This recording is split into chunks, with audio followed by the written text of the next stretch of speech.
नमस्कार, धर्म ज्ञान के दर्शकों का स्वागत है और हमेशा की तरह मैं हूं आपके साथ कविता राणा। हिंदुस्तान की महान गायिका और सुरों की कोकिला लता मंगेशकर इस दुनिया से रुखसत हो चुकी हैं। मुंबई के ब्रीच कैंडी अस्पताल में उन्होंने अंतिम सांस ली और उन्हीं के साथ संगीत के एक युग का भी अंत हो गया है।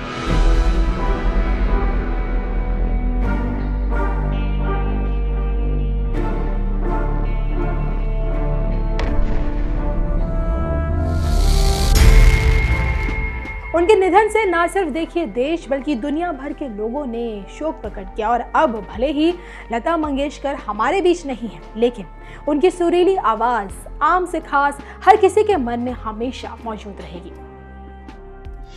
यूं तो सुरों की कोकिला से जाने वाली हस्तियों का अपना एक अनूठा रिश्ता रहा है, लेकिन बात अगर देश के प्रधानमंत्री नरेंद्र मोदी की करें तो मोदी के लिए लता मंगेशकर हमेशा उनकी बड़ी दीदी रही। उनके निधन पर अपना दुख व्यक्त करते हुए बाकायदा ट्वीट कर पीएम मोदी ने ये कहा था, लता दीदी के निधन से देश में जो खालीपन आया है उसे नहीं भरा जा सकता। आने वाली पीढ़ियां भारतीय संस्कृति की इस दिग्गज को और उनकी सुरीली आवाज को याद करेंगी। तो अपने इस बड़ी बहन के लिए पीएम मोदी के हृदय में देखिए हमेशा से कितना प्रेम रहा है।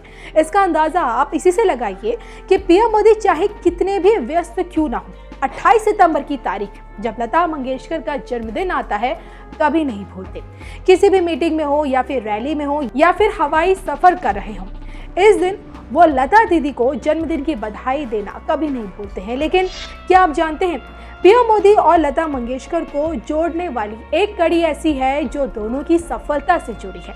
आपको ये जानकर हैरानी होगी कि नंबर 8 जो पीएम मोदी का भाग्यशाली अंक है, जिससे पीएम मोदी के संघर्ष से सफलता की कहानी जुड़ी है, उसी अंक 8 से लता मंगेशकर की भी किस्मत जुड़ी हुई थी।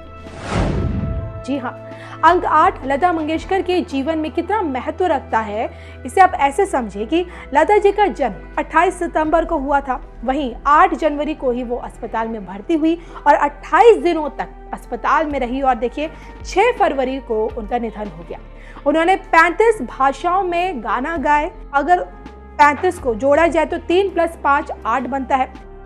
बचपन में लता मंगेशकर का नाम देखिए हेमा था और जो अंग्रेजी के H से शुरू होता है और H अंग्रेजी वर्णमाला का 8वां अक्षर है। और इतना ही नहीं, सुरों की कोकिला 8 दशक से गायन से जुड़ी रही और इसी तरह अंक 8 ने पीएम मोदी की राजनीतिक सफलता में भी एक बड़ी भूमिका निभाई है। अब देखिए ना, पीएम मोदी का 8 अंक से इतना गहरा नाता है, इसका अंदाजा आप इसी से लगाइए कि कोई बड़ी योजना हो या कोई बड़ा फैसला लेना हो, 8 अंक से शुभ योग में ही पीएम मोदी ने अपने तमाम कार्य किए। अंक 8 पीएम मोदी के जीवन से किस कदर जुड़ा हुआ है, इसे आप ऐसे समझे कि पीएम मोदी की जन्म तारीख 17 सितंबर है। 1 + 7 करेंगे तो 8 आप पाएंगे। प्रधानमंत्री बनने से पहले चौथी बार गुजरात के सीएम की शपथ की तारीख 26 दिसंबर रही। इसमें 2 + 6 करेंगे तो देखिए 8 अंक मिलेगा। 2014 के लोकसभा चुनाव के कैंपेन की तारीख भी देखिए 26 मार्च चुनी गई, जिसका जोड़ भी 8 बनता है।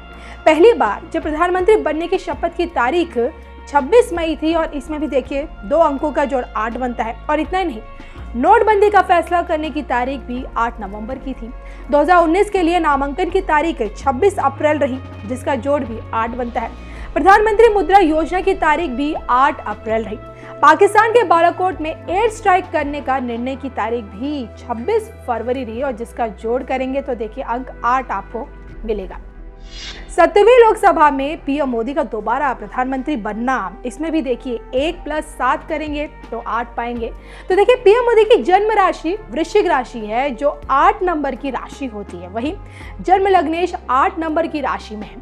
तो देखा जाए तो किस तरह से ये 8 अंक एक तरह से मोदी जी के लिए तो मैजिक हमेशा से रहा ही, लता मंगेशकर के लिए भी, यानी कि दोनों की सफलताओं से ये जुड़ा रहा। और जो कि देखिए 8 शनि का माना जाता है और इसलिए शनि ने ही लता मंगेशकर और पीएम मोदी को संघर्ष का दौर भी दिखाया और फिर कामयाबी तक भी पहुंचाया।